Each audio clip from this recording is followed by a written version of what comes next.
I've been here for 19 years, so Phil and I had worked together a lot. I was actually hired in development, so I was hired to do fundraising and worked together many years in that role. And then the board asked him to create a succession plan, knowing that he had been here for a long time.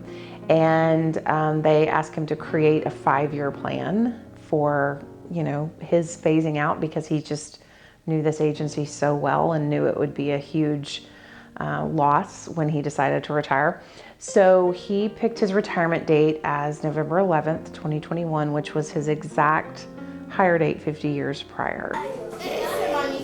Chambliss Center wouldn't be what it is today without Phil. I mean, he came in when it was a fraction of the agency that it is today. He expanded the residential side of our agency. He expanded the childcare side of our agency.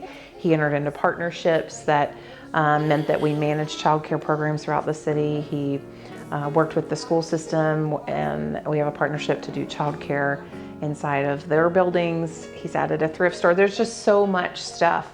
Chambliss Center for Children would not be who we are without Phil. He always said every child needs a champion, and I think that's what he really is, or was a champion for children. And I think, he was the ultimate friend of children. I mean, he did everything every single day to help children and families. He came in every day for 50 years and dedicated his life. He lived on campus here. He lived and breathed this work. And it wasn't just about this agency. It was beyond that. He was so involved beyond just Chambliss Center for Children that he really did care about children and about families and what was best for them. And that's one of the things I think he instilled in me, is to do what's best for children and families. It's one of, the kind of the key pillars that if I'm faced with a tough decision about something, it's what's best for children and families, and that's what we're gonna do.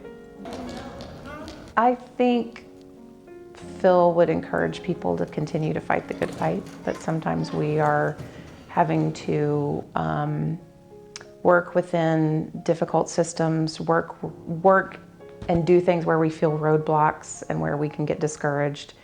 And I think one of the things that Phil always did was continue to fight and continue to say something and continue to stand up and ask the question maybe nobody wants to ask. Phil was always good about that, not being scared to challenge something that isn't working for children and families. And I think that's what he would want to say.